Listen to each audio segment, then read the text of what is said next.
Hola, hola, bienvenidos, bienvenidas una vez más a Academiqueando. Mi nombre es Alexander González y como siempre estamos aquí para charlar de libros, de la academia, de esas novedades o de libros que tampoco son tan novedades pero que han generado impacto en nosotros y por supuesto en las investigaciones, en los trabajos posteriores que se han venido desarrollando frente a estas temáticas.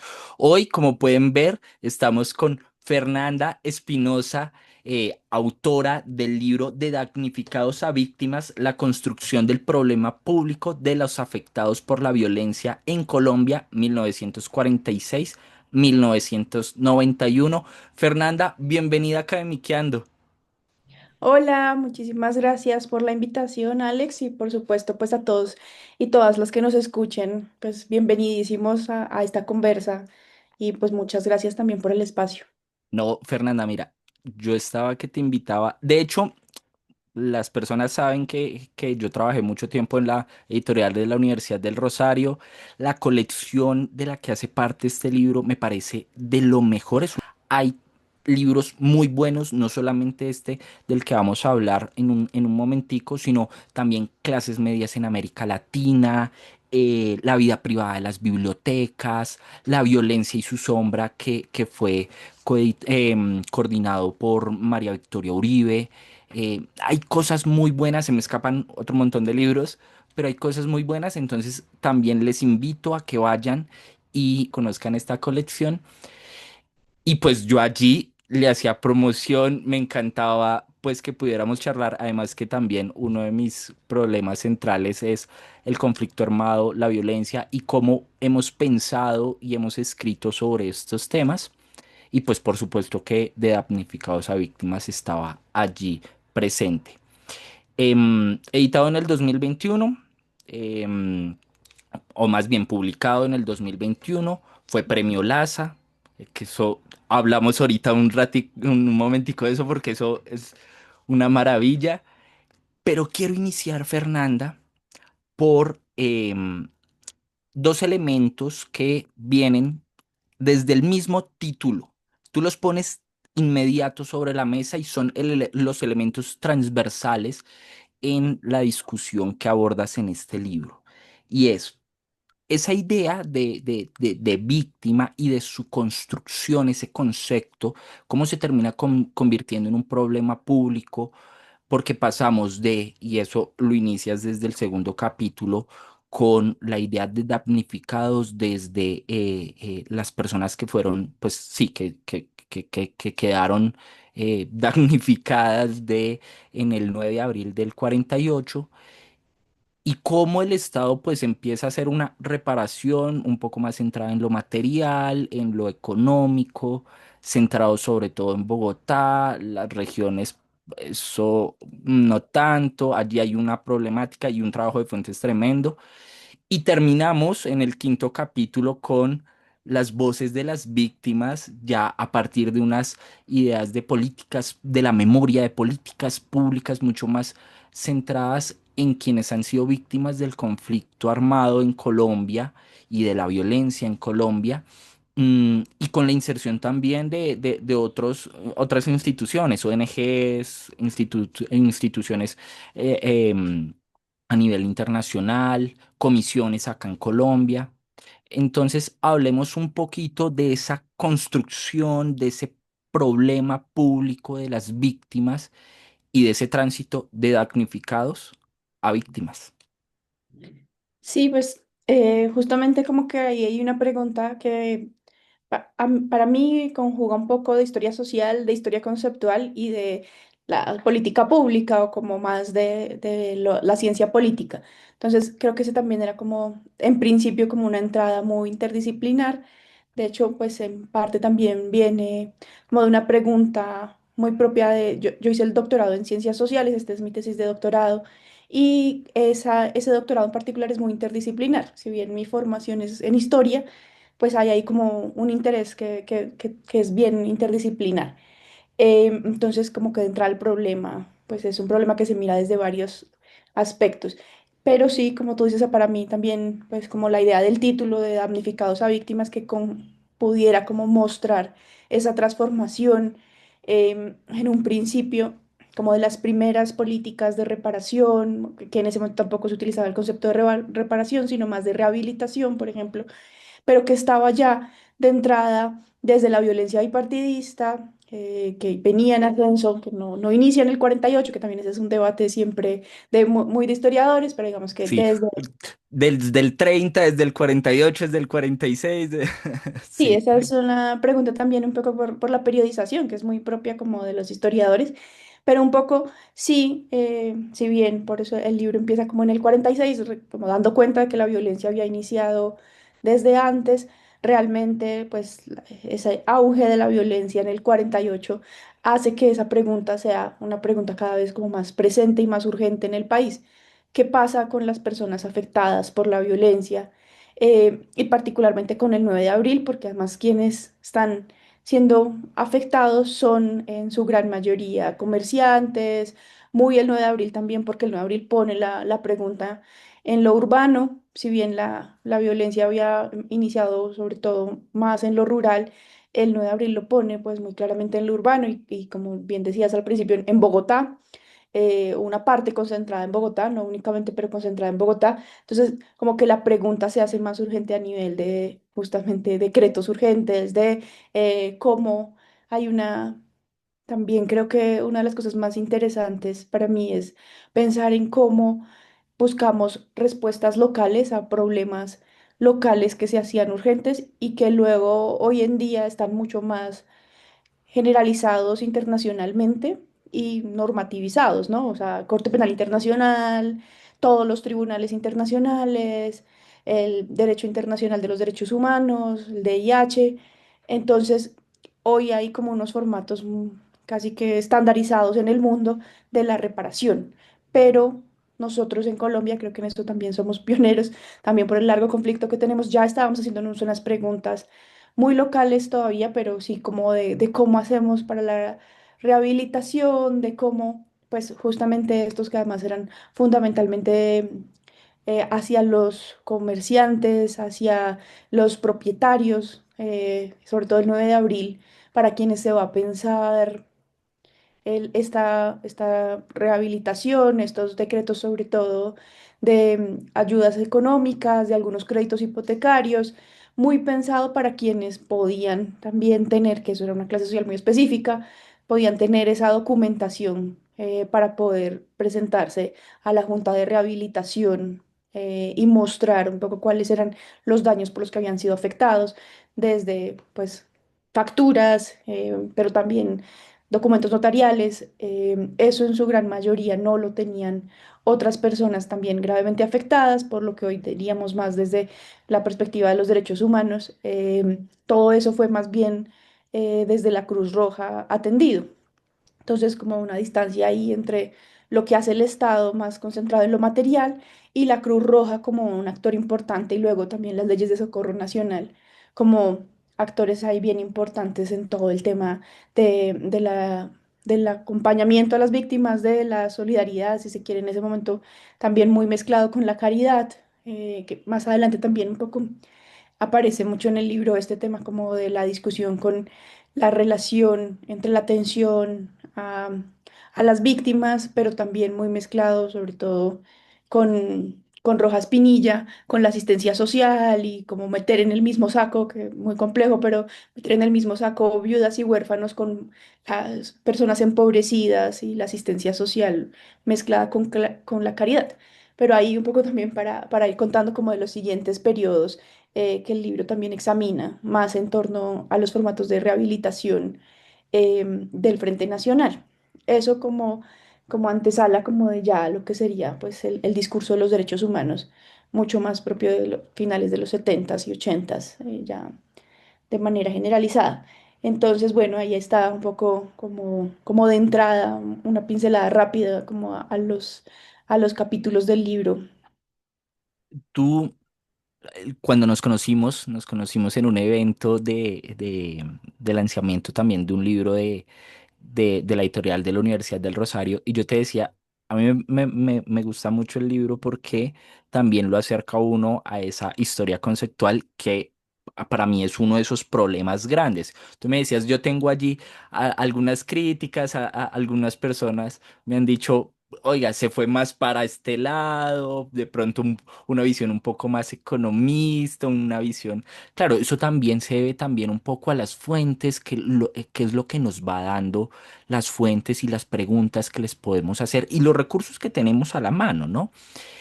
Y precisamente quiero que vayamos un poco a esas cuestiones metodológicas del hacer, del investigar, que tú lo traces un poco en la introducción del libro, pero que pues charlado lo podemos profundizar un poco más.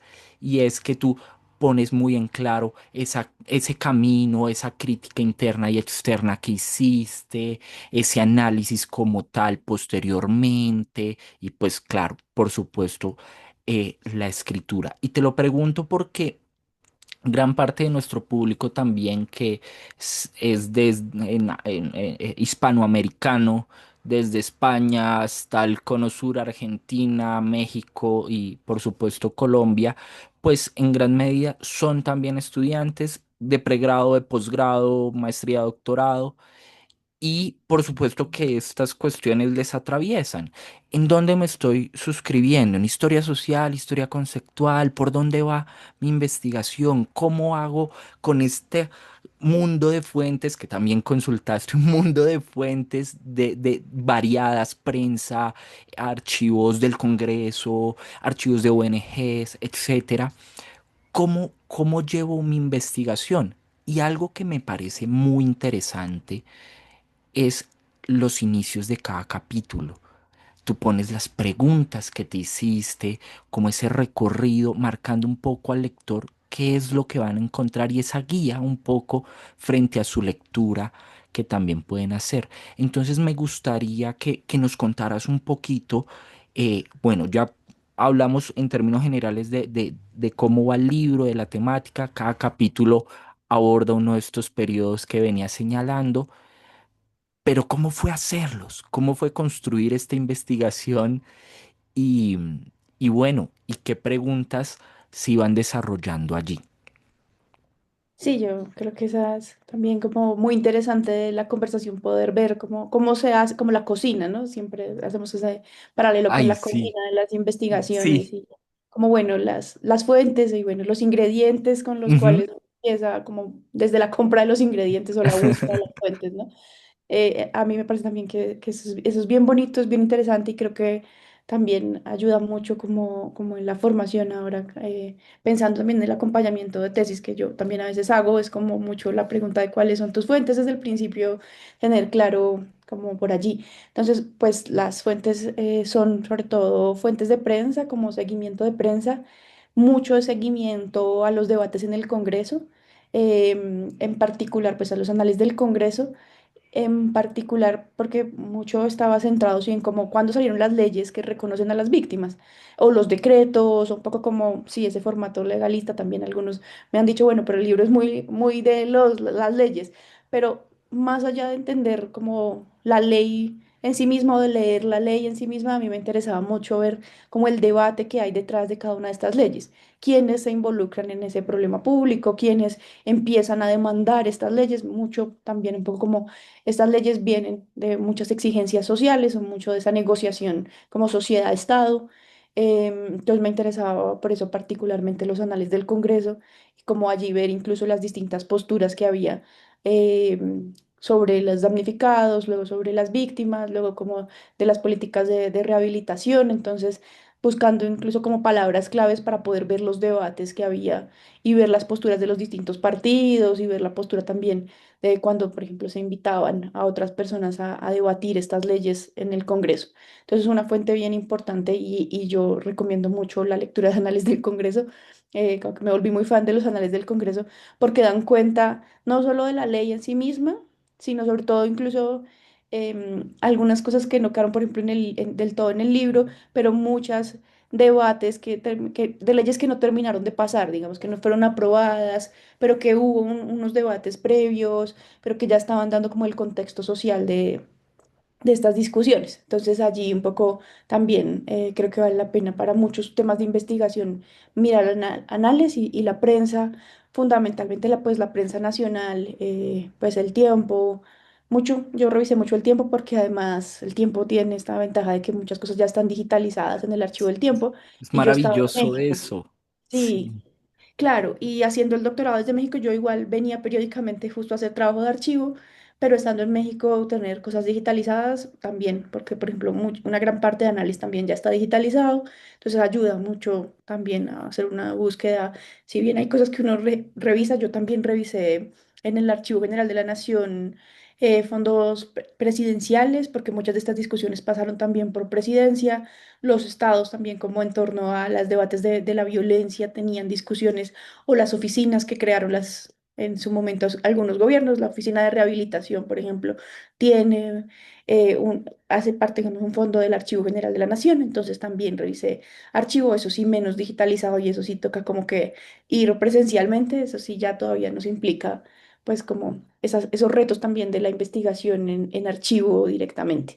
Em, Creo que también ser muy juiciosos con el orden de las fuentes, el poder, porque también de esto hay una gran cantidad de información, es un tema que sobre todo los periodos más recientes, 80s, 90s, los temas de violencia han sido ya, creo yo, bastante trabajados, como toda esta corriente de Claro, la violentología tiene mucho trabajo sobre estos temas. Creo que también lo interesante y la beta, así como bien interesante, es que sobre la violencia bipartidista o sobre este periodo de los 40 y 50 hay muchísimo menos trabajado, aunque ha pasado más tiempo, pero es una cosa que yo creo que sigue valiendo la pena para pensar también este presente, como el conflicto actual o el conflicto de los 80s y 90s. Creo que hay ahí poderlo ver en la perspectiva también de la violencia bipartidista y de también lo que implicaron como esos momentos de reparación, quiénes eran las víctimas en esos periodos, como las discusiones locales que se dieron, como que ayuda también a pensar la violencia más reciente y el conflicto armado más reciente. Entonces también por eso me interesaba como poder hacer esos paralelismos entre los primeros capítulos más históricos, más de esa énfasis. Y de hecho creo que, eh, si bien digamos como que también era necesario cortar, creo que habría mucho para decir después del 91. El libro cierra en el 91, es como también esa pregunta siempre de los historiadores como de la periodización. sí. ¿Por eh, qué del 46 al 91 en este caso? Sí, sí, sí, porque en el 91. em, y después pues pensaba, sí, claro, sobre el conflicto más reciente habría mucho para decir, pero también creo que ya hay muchísimo publicado sobre el tema. Y pues el 91 específicamente, Constitución del 91, pero también Alta Consejería para la Paz, porque ya hay también una normativa internacional mucho más claramente. Están consolidadas ya también las organizaciones defensoras de derechos humanos, mecanismos de justicia transicional como las comisiones de verdad también ya empezaron en todo el mundo después de los 90, desde los 80, pero en los 90 en todo el mundo. Entonces ahí ya había como mucho más claro cuál era el concepto a usar, que era víctima, que tenía estas normativas.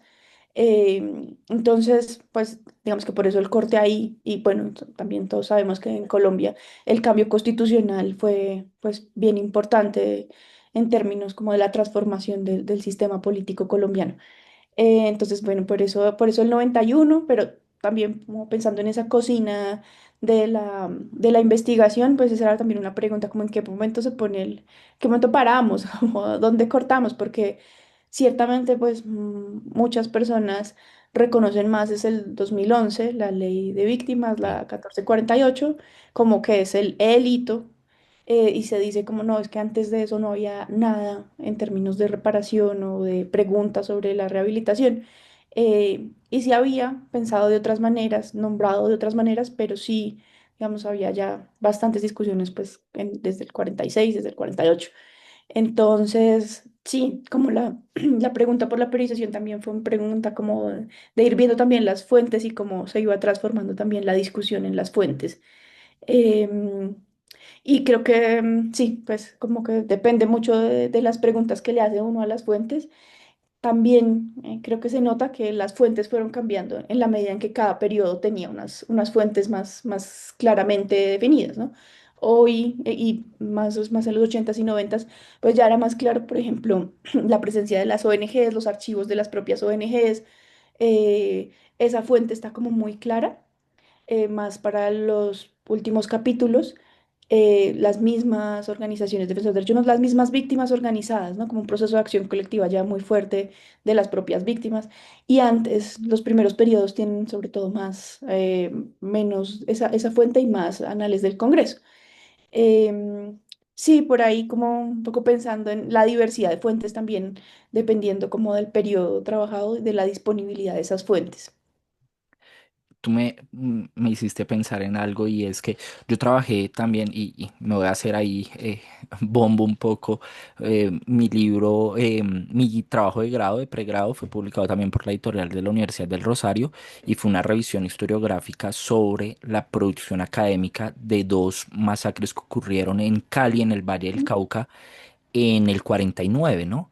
Y escuchándote hablar y pensando un poco también en lo que es este libro, sobre todo en el segundo y tercer capítulo, creo yo que hay una gran oportunidad para que, si bien del conflicto armado más reciente hay mucho escrito y demás, y del periodo de la violencia bipartidista también, pero tienen otros enfoques que de pronto sería una invitación que empezáramos con nuevas preguntas a volver a estos periodos, así como tú lo hiciste, porque no sé si había mucho trabajado frente a la categoría de víctima o frente a quienes fueron víctimas en este periodo bipartidista.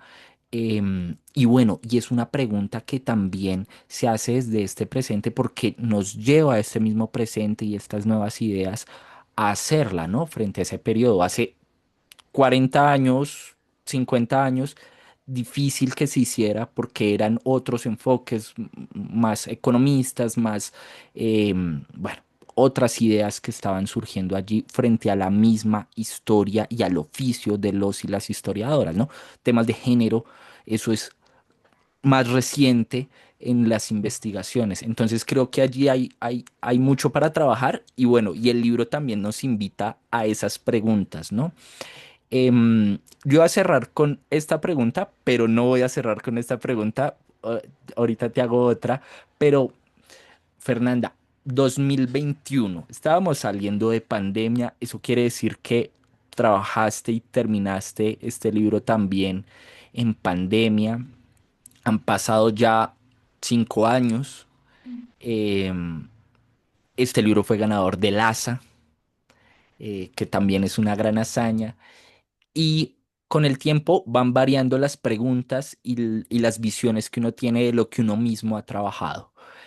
Entonces quiero preguntarte sobre ti, sobre qué tanto hay de en este libro, de ti, en esta investigación. Y bueno, ¿y qué ves ahora haciendo como poniendo ese retrovisor un poco, diciendo, bueno, de pronto hubiéramos trabajado esto? No sé, uno siempre se cuestiona un poquito más, pero eso ayuda a futuras investigaciones y trabajos. Entonces, ¿qué tanto hay de ti? Y bueno, ¿qué has visto ahora de este libro de Damnificados a Víctimas?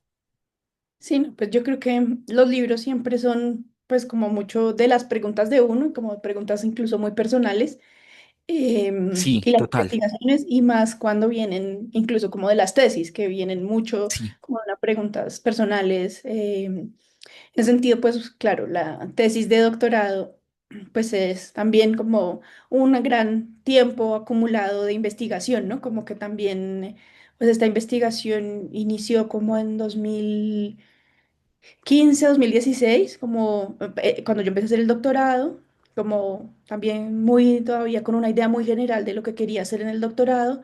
El hecho también de encontrar como muchísimas fuentes y darme cuenta que eran fuentes no estudiadas sobre todo sobre los primeros periodos, sobre la violencia bipartidista, sobre eso había mucho menos. Entonces también por eso concentrarnos más en ese tema, justamente viendo que había fuentes y que no habían sido tan estudiadas. Como dices, con preguntas distintas. Sobre la violencia hipertista sí hay mucha publicado, pero creo que con esas preguntas, por ejemplo, específicamente de quiénes eran los damnificados, de quiénes eran específicamente las personas afectadas y cómo se estaba pensando o no la rehabilitación, la reparación, diríamos hoy. Eso era una pregunta como muy propia de este tiempo. Eso, ahora muchos Sí, autores hablan justamente de que vimos un tiempo, la era testimonial. Bueno, hay varios autores que hablan justamente como de un momento incluso de un mundo de víctimas, donde pues las víctimas tienen un reconocimiento particular y está centrado también mucho como en el dolor y en reconocer ese dolor que antes no estaba puesto sobre la mesa en las sociedades y como que era mucho más desconocido. Entonces, es una pregunta también muy de ese periodo que seguramente en los 40 y 50 no se había hecho. Em, y también creo que eso pues, que hay de uno en el libro, también hay de uno y de una comunidad académica o de unos espacios colectivos. sí, Entonces, pues digamos que yo mucho en el pregrado me marcó mucho el profesor Mauricio Archila, como el trabajo ahí en los seminarios de él, y entonces como hay que una pregunta muy propia como de los movimientos sociales, y más que de movimientos sociales, porque ahí, digamos, todavía no era como tan claramente un movimiento social, sí la acción colectiva de las víctimas, como que ahí de entrada uno ve una pregunta por la acción colectiva de las víctimas, más en los 80s y 90s sí hay un movimiento ya, un movimiento social de derechos humanos, que es una cosa que también yo he seguido trabajando mucho como esta historia de los movimientos de los derechos humanos en América Latina, de los familiares tenidos desaparecidos desde los 80s y su interlocución latinoamericana. Mucho también una pregunta,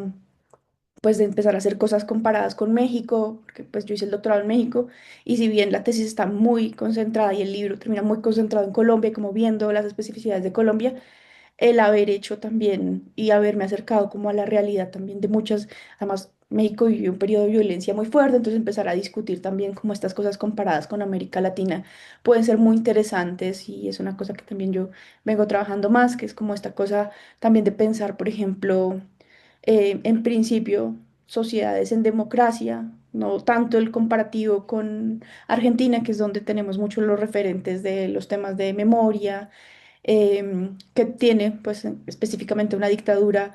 Si bien Colombia también tuvo un periodo de dictadura, en realidad la violencia de los 80 es en democracia, igual con México, entonces por eso he venido trabajando más el comparativo con México. Pero te decía esto de las comunidades académicas porque pues yo reconozco, veo ahí mucho el trabajo pues también de formación del profesor Archila, que es con quien he trabajado también en varias ocasiones y de mi tutor de la tesis doctoral, que debo también decir que fue un gran acompañamiento y que eso es muy importante también cuando uno está haciendo las tesis y es tener pues un tutor que realmente te lea y que realmente conozca el periodo y que además te recomiende cosas y que además te guíe mucho. Porque a veces las tesis de doctorado también son muy solitarias, entonces creo que es importante como ese acompañamiento del tutor. Mi tutor fue Mario Barbosa, ahí en la Universidad Autónoma Metropolitana, que pues es un investigador, un gran investigador en los temas de historia social y de clases medias precisamente, ¿no? Entonces ahí yo veo también como esta comunidad académica un poco con este tema, justamente por un lado más una influencia de las investigaciones sobre acción colectiva y movimientos sociales, y por otro lado veo también mucho pues esta mirada de la historia social, como de entender los actores sociales, que es muy de la historia social. Historia conceptual, yo la verdad no había trabajado tanto, sin embargo debo decir que también trabajé con el profe Francisco Ortega. Y pues allí también había hecho lecturas en algún momento a propósito de como de ver los seminarios de Francisco Ortega sobre historia conceptual. Creo que es como una deuda pendiente a propósito también después de que uno lo ve como con más distancia, es haber profundizado un poco más con las herramientas de la historia conceptual. Yo creo que si bien el título y la pregunta es un poco conceptual, en realidad muchas de mis herramientas son de movimientos sociales, de acción colectiva y de la historia social. Y creo que valdría la pena volver a hacer como un ejercicio más concentrado en la teoría, desde la teoría de la historia conceptual. Entonces creo que por ahí hay deudas.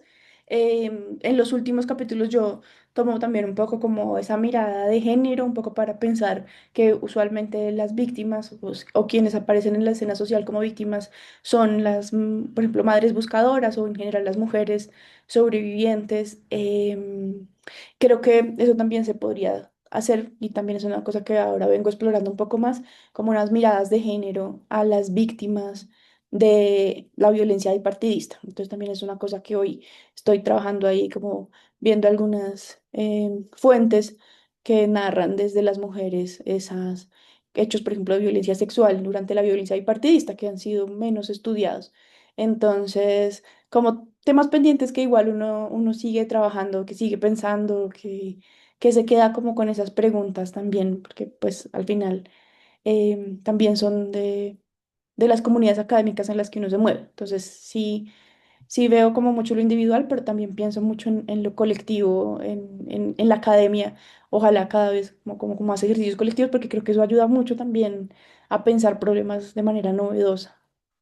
Sí, nuestros temas y nuestras preguntas surgen de esos lugares de producción de los que estamos, en los que hacemos parte y de esas personas que también van en el camino, eh, pues llenándonos y enriqueciéndonos también, profesores, compañeros, compañeras, etcétera, que aportan su granito para que sigamos haciendo pues lo que hacemos.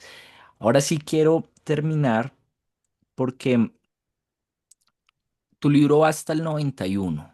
Este libro y la investigación va hasta el 91 y como bien lo decías, em, pues muchas más cosas han pasado a partir del 91, más leyes, la ley de víctimas, actualmente, por ejemplo, justicias transicionales como la JEP, em, y bueno, muchas más cosas, ¿no? Procesos de paz, etcétera. Y la historia siempre tiene una conexión pasado-presente, ¿no? Eh, Hablamos empezando desde el mismo ejercicio del oficio, lo hacemos desde el presente hacia el pasado. ¿Qué conexiones encuentras o puedes encontrar entre la investigación que realizaste o esas reflexiones de pronto que te quedan de nuestro presente en Colombia con respecto a ese pasado que investigaste, a ese tránsito de damnificados a víctimas, a voces testimoniales, a poner en el centro mucho más a las víctimas y no solamente esas reparaciones materiales, económicas, em, políticas de memoria mucho más fuertes, políticas públicas y estatales mucho más fuertes que encontramos hoy en día, pero que por supuesto hay mucho, mucho para trabajar en diferentes aspectos. Entonces, para cerrar, hablemos de esas conexiones pasado-presente eh, que podemos hacer con damnificados a víctimas. Sí, yo creo que hay varias cosas que uno puede empezar a pensar. Uno, pues sin lugar a dudas, la ley 1448-2011 como un hito importante, porque sí construyó una institucionalidad que no existía antes, la unidad de víctimas, la unidad de tierras, o sea, sí se construyó una institucionalidad muy enfocada en justamente la atención a las víctimas, por ejemplo, la restitución de tierras, pero esas son instituciones que fueron pensadas transicionales y se volvieron permanentes, porque tenemos el gran tema de Colombia que también Uprimi y otros autores llaman la justicia transicional sin transición, ¿no? O las dificultades para la transición, ¿no? La continuidad de muchas de estas violencias también Santos lo llamaba pues cerrar la fábrica de víctimas, pero como no hemos cerrado la fábrica de víctimas, entonces creo que muchas de esas preguntas siguen estando presentes, aun cuando incluso hay cambios en esas dinámicas de la violencia, en quiénes son las víctimas.